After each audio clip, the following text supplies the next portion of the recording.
building wealth from scratch, from the very foundation. Many of us who are giving advice, many of us as motivational speakers, many of us as counselors and guides, we take it that people have a certain amount to start with. And so we say you buy this and you buy that and you buy the other and so on. But I'm looking at it now that we're going to start from scratch. Let's say all that you have is an able body, a mind that is still working, and so on. You have nothing else. That's where we're going to start from.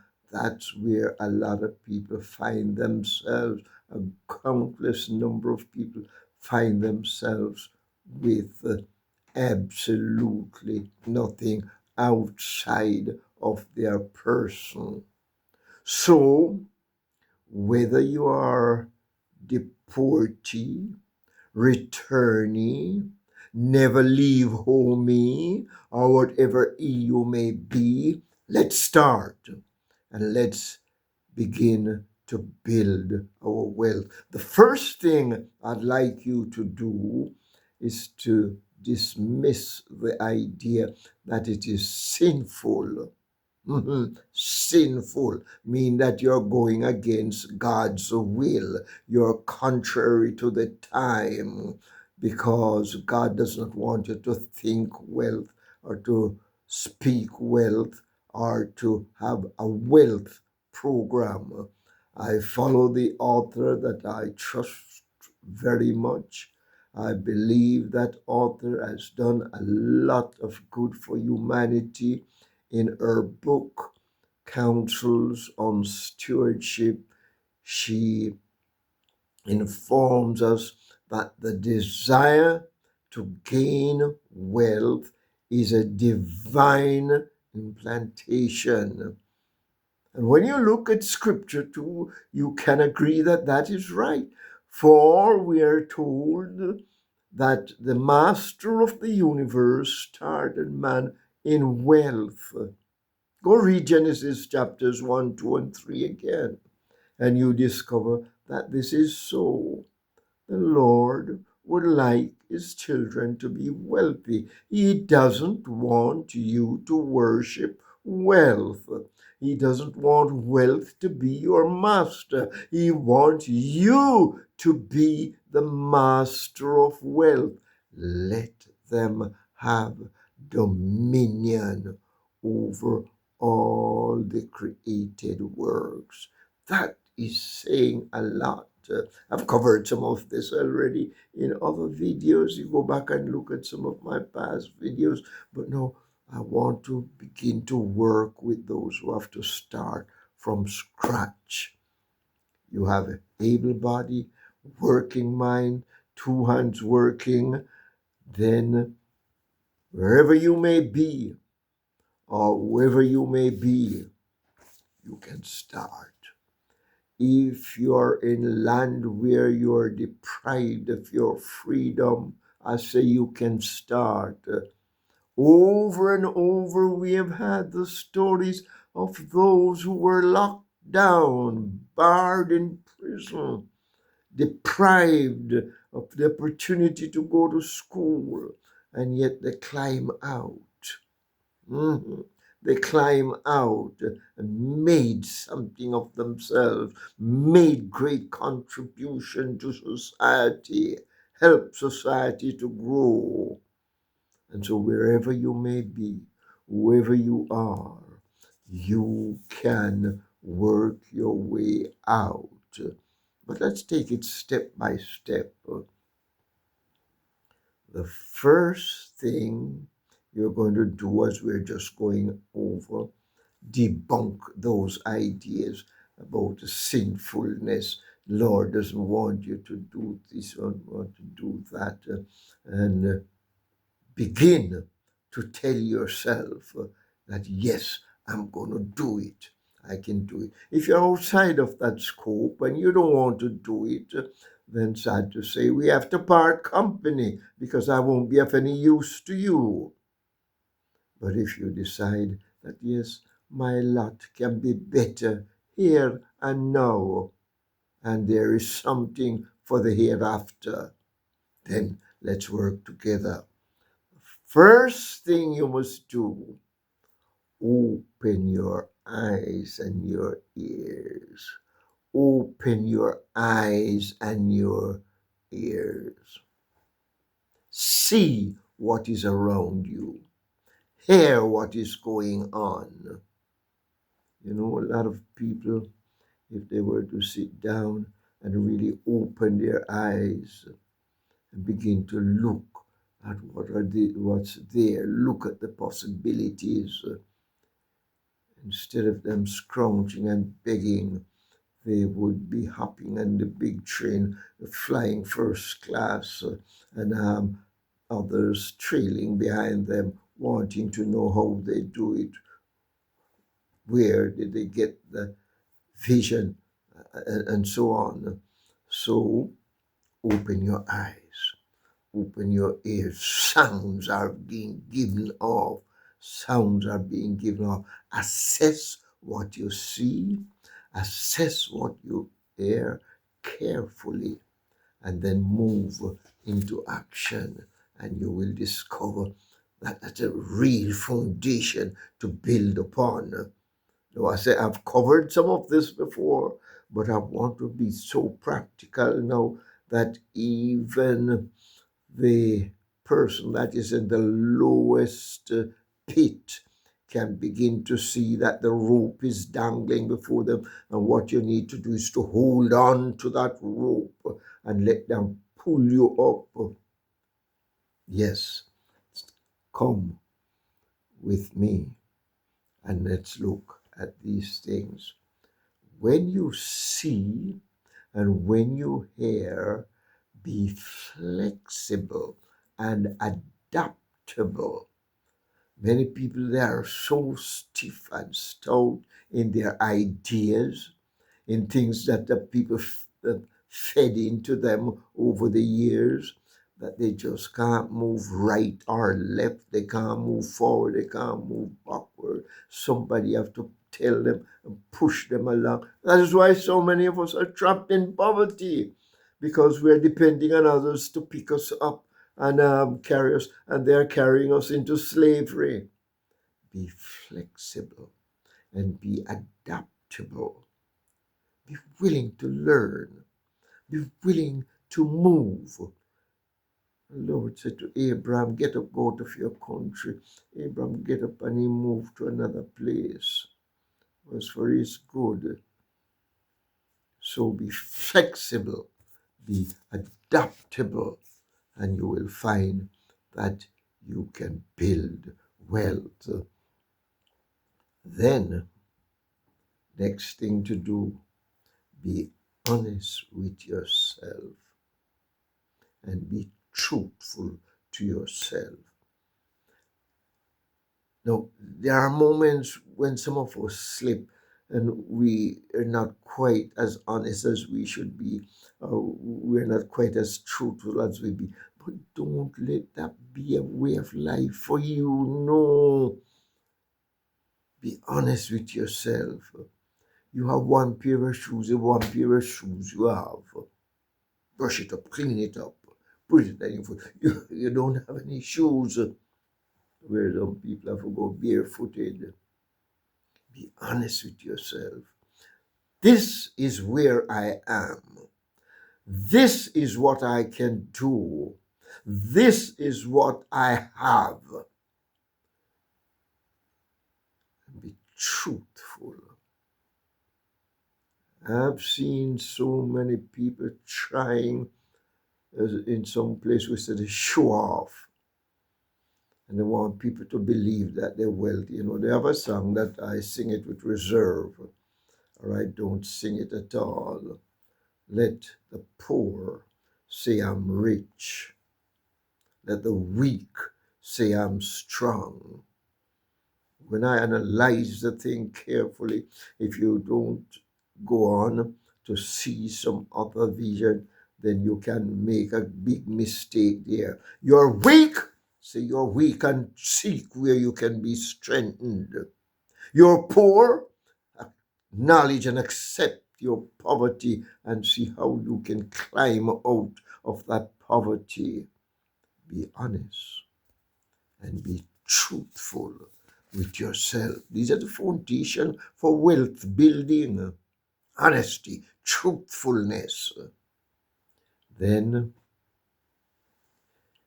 when you display honesty, truthfulness, and you open your eyes and your ears, what you see, what you hear, what you're honest about, begin to look for information, begin to gain information. Information is plentiful. I've told you that over and over again. Begin to get information about what is to be done, how it is to be done, who did it before, how did they manage to do it. Get information. Wisdom is power. Wisdom is strength. Or if you want to say knowledge, some people say knowledge isn't power, but knowledge brings power. Knowledge brings strength. Knowledge brings wealth. Get information. While you're calling and gaining your information and you're opening your eyes, try to make sure you are somewhat systematic. When I was reading for a degree at college, they told me make sure. In those days we didn't have the phone and the storage. You store things in the cloud now. You store things all sort of place, and you can just go back and pick at it. No, no, no. And we were using to write. I had a few typewriters. Most of us were not blessed to have one of those Olivetti, the daisy wheel. No, we couldn't afford it. We pay somebody to use theirs to produce our work. But they would tell us, and some of my teachers were sticklers, take note, take note. And you, when you get out of class and you get by yourself, you go through your textbook and you systematize your notes. That is good in every area of life. And I've met some people, they cannot read and write. But when you check them, they have stores of knowledge. They store it up there. And you ask them this, you ask them that, and they're spot on. They're spot on. Yes, I was making the point. We had to write it down.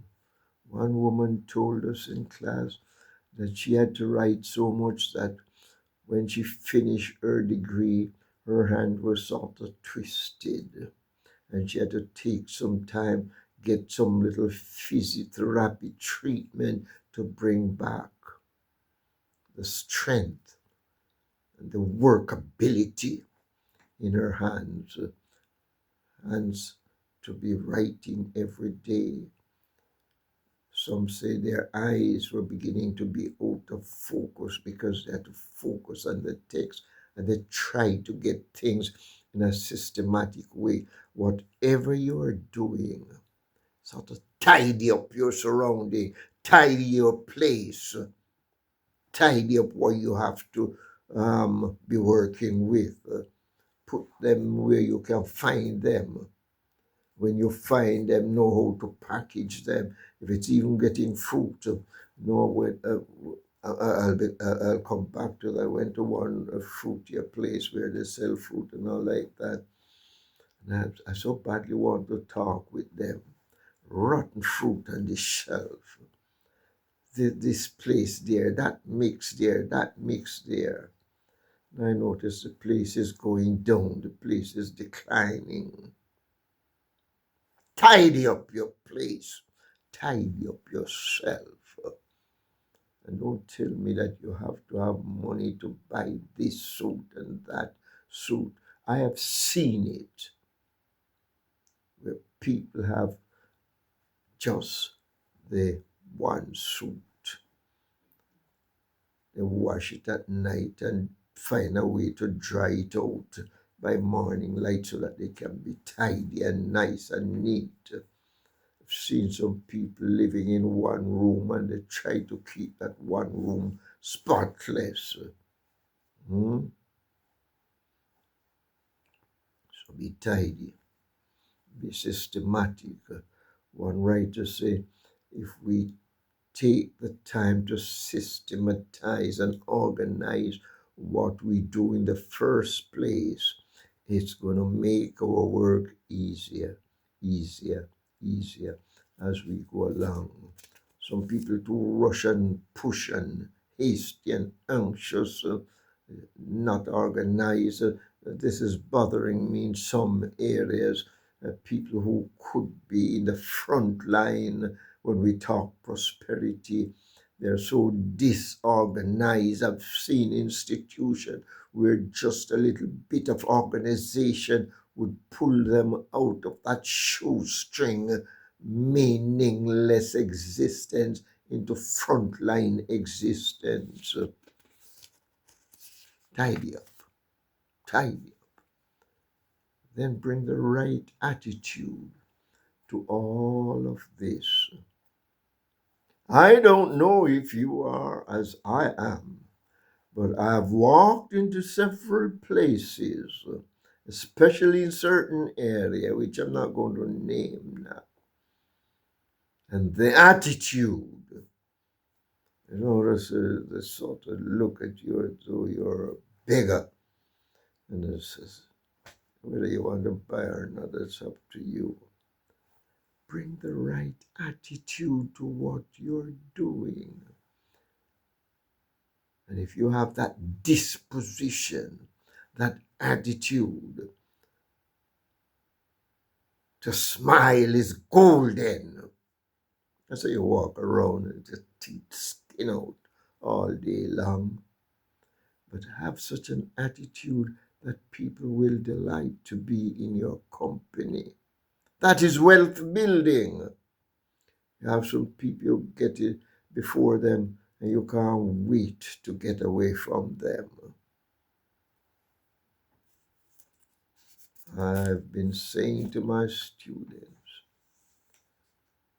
wherever there are some business I could duplicate that business and do something of the same, and mine would be prospering 100%. As a matter of fact, a young man was just telling me about his business. There you have another business beside him, they sort of overlap, but he's prospering and the man isn't prospering. Why? When he comes to deal with his clients, when he come to deal with those who would come to him, with a smile on his face, a great desire to help them. You come with a frown. Oh yeah, a kind of laid back, I couldn't care less attitude and expect people to gravitate toward you. It doesn't work that way. People on a whole, even them same unpleasant people, they like to be in pleasant company. Mhm. So you be pleasant and you be helpful, and your wealth building is on the go. All right, let's settle down now and begin to tell ourselves how we can start from scratch. Now, I'm going to give you stories which I know they are true stories.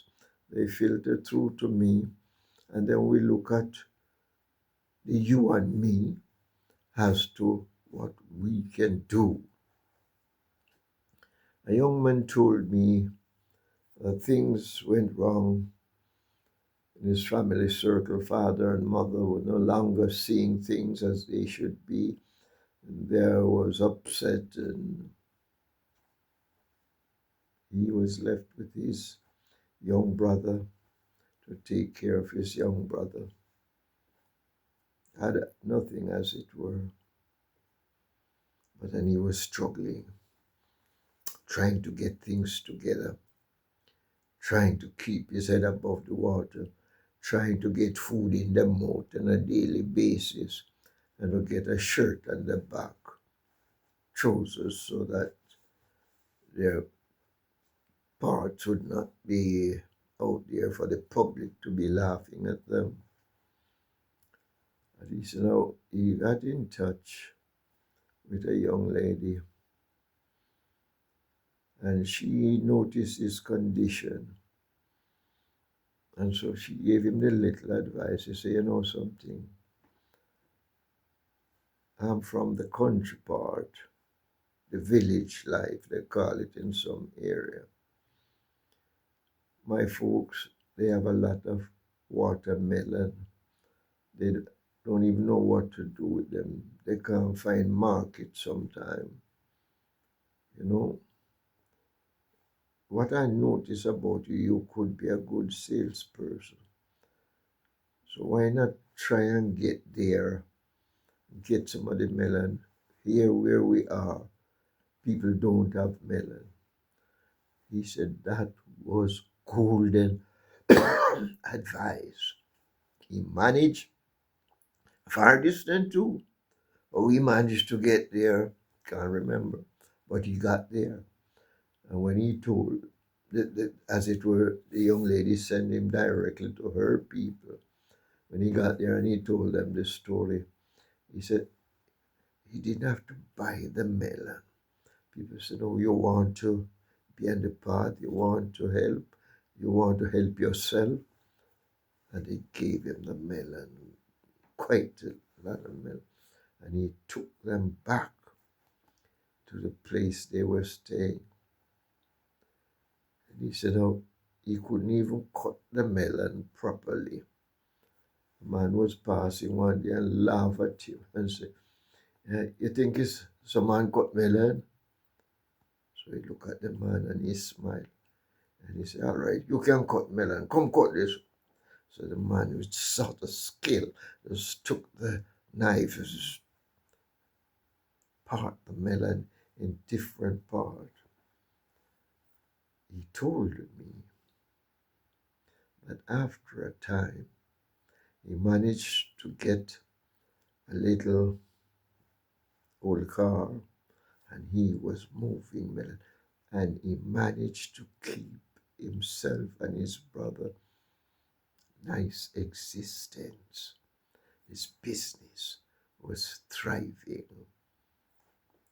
I met another young man, and he told me that he was working with this institution and he had to get in a van and take goods from them to some of the villages.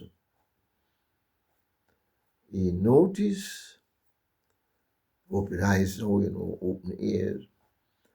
First of all, when he delivered the goods, he's driving back with an empty van. What can I do? But he noticed there was a demand for eggs where he was.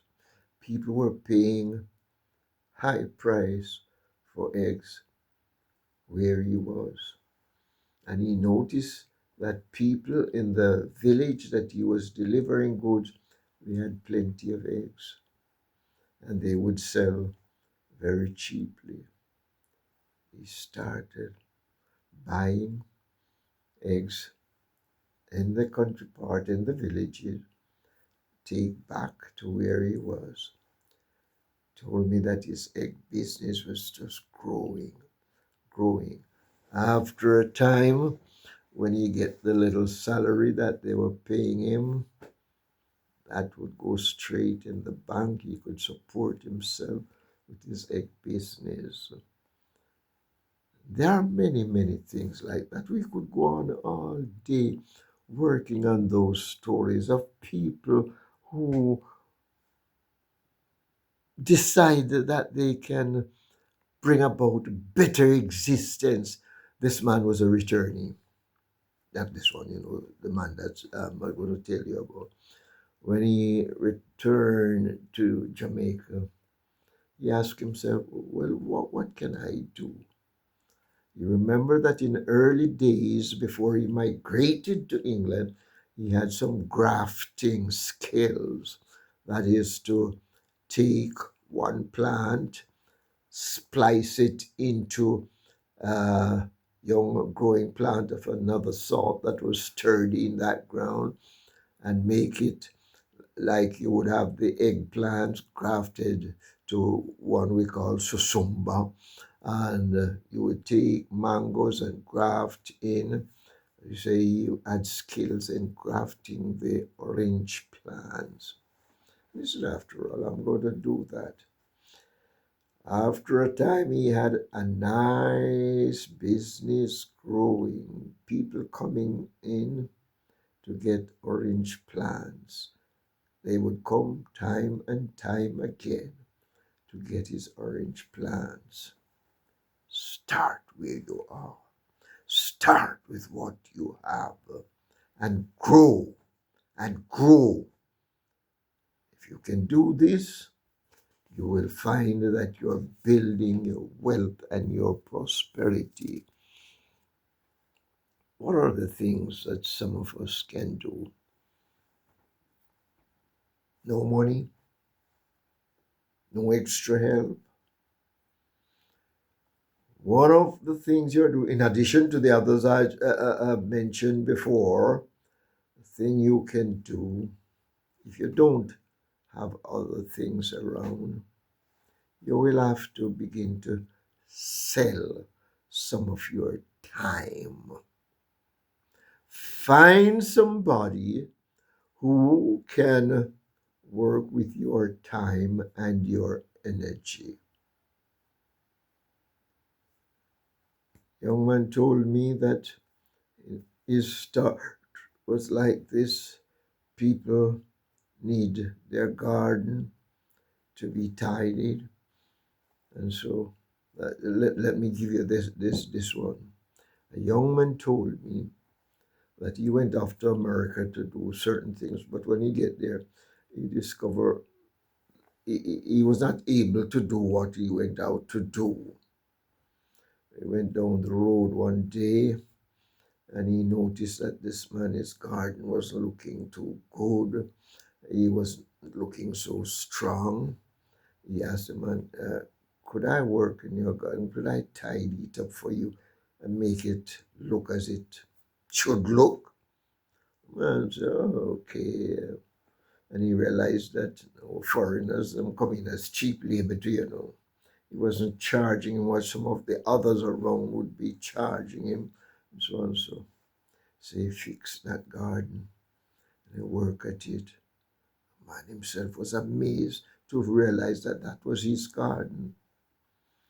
He said for the whole summer, he had more than what he could manage to do. And he was getting money right, left, and center. He was able to get back to his college, pay his college fees, pay money he owed them, paid his sister's fee, and still had some money. Start with gardening. Well, not all of us like to get our hands on the ground. Not all of us like to have some burrs and this, that, and the other sticking on to us. Met a young lady, and she arrived in England, one of the late comers. Not so easy to find job. This one I want you here, this one I want you there. and so on. But she noticed that many of those that she associated with, they had a problem with ironing, pressing their shirts and their blouse and their skirts and what have you. And he offered to help. She offered to help. Before long, she had a thriving business, getting good money. Start where you are. Start with what you have. In this case, you have nothing outside of yourself. Then, quite likely, you have to sell some of your time, sell some of your energy. And by the way, let me say this: do not sell your time and your energy on the cheap or on the mean. Sell your time and your energy with dignity, with uprightness, and you will find that you will be able to build wealth. What did we say now? Open your eyes, open your ears.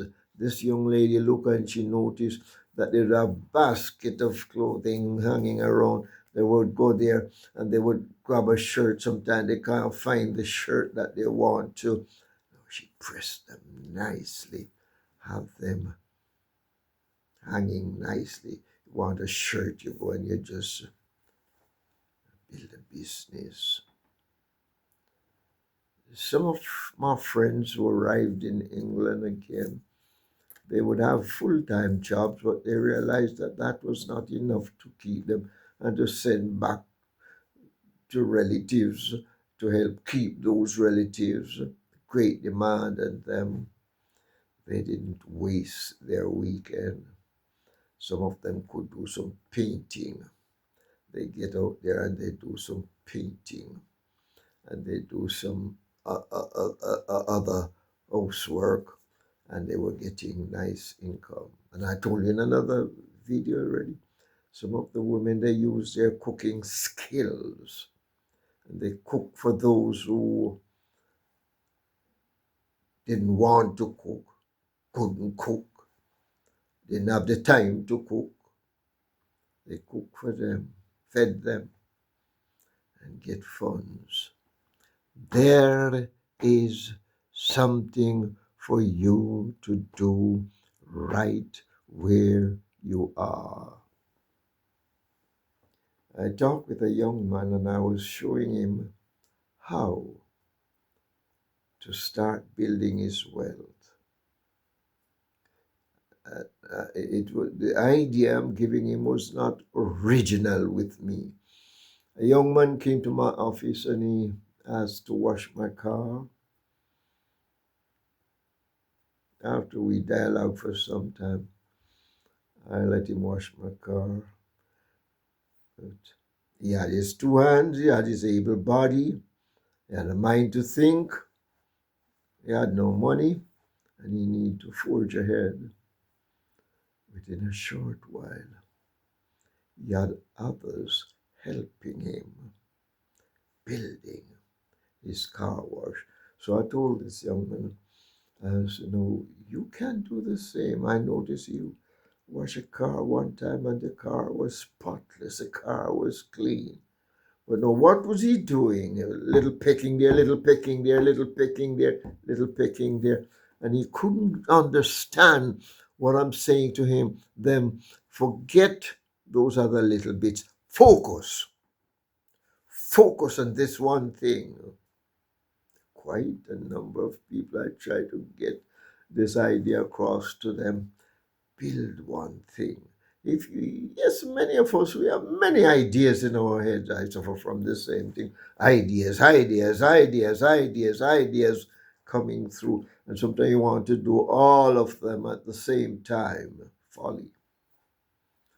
Build in one area. Put your strength there. Put your energy there. and build up. Yes, you have to live as you go along. You want food to eat, you want water to drink, you want clothes to wear. But because you will build up in that area, sometimes you have to go pull in your belt, and sometimes you have to wash them at night and get them dried by morning time. Don't listen to others around you. They're going to put out their mouth. They're going to tell you what you can do, what you can't do. But you know, you begin to tell yourself, I'm going to focus in this area and I'm going to build this thing, whatever it is. Begin to work with what you have. If you have to do some gardening, if you have to do some washing, if you have to do some pressing of clothes, if you have to do some running of errands.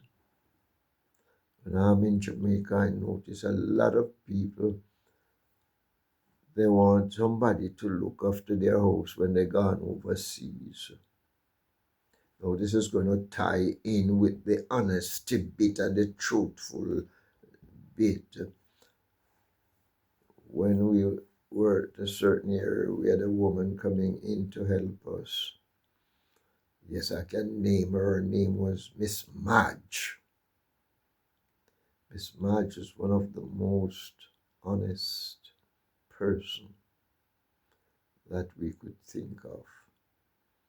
Miss Madge was cleaning the settee. We didn't put the money there. You know, sometimes you sit down and money work their way out of your pocket. Miss Madge was cleaning the settee and she found a few coins there. Miss Madge dutifully gave it to my wife. You know, some people just take it with a smile and push it in their pocket. Not Miss Madge. She was so honest that when we were going away, we leave Miss Madge to take care of the house. We had a big burly dog that time. Was quite a fierce fellow sometimes. Miss Madge even managed to tame him and to work with him. And so we're gone, Miss Madge, and that dog is there, everything safe and sound. When you're honest, you can build from nothing and become big something. Yes, these are little things that you can do and you can help yourself to grow.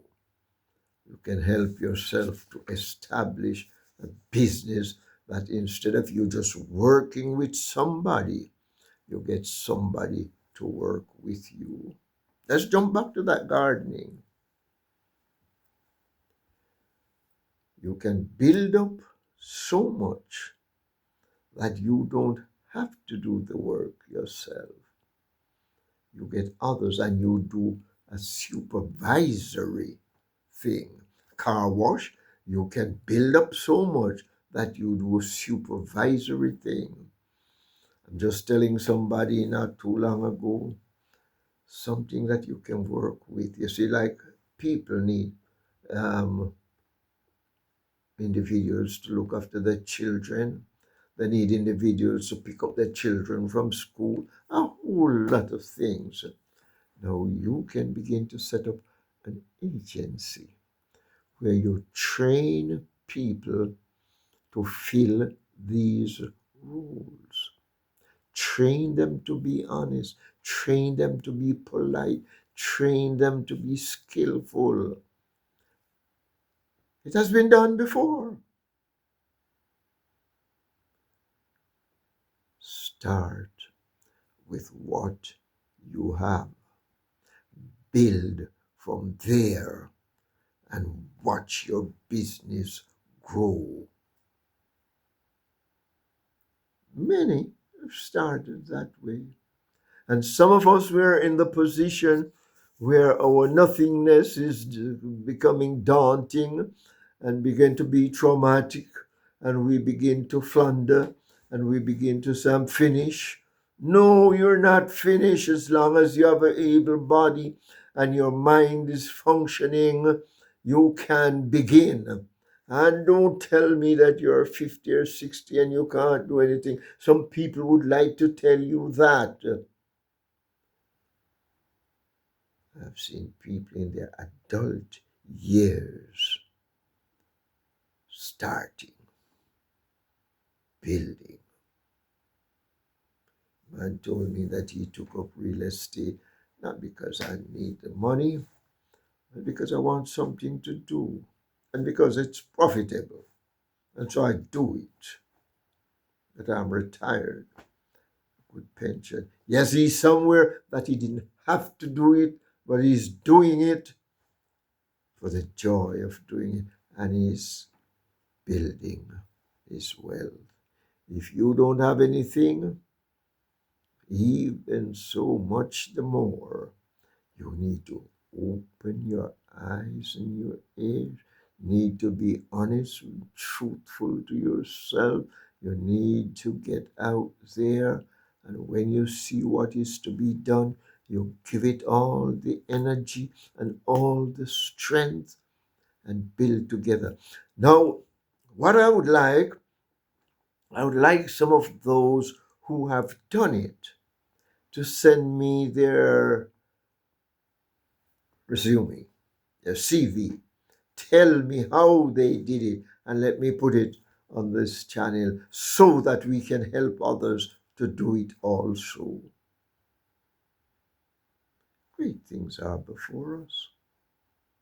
Others have tapped into the resources, into the wealth world. They're making something of themselves, bettering their existence. You can do it too. Be wise and prosper today. And if you have been blessed, follow on to the next video. Share this one with some others. Send me your comment and please subscribe. Thank you. Have a very blessed day.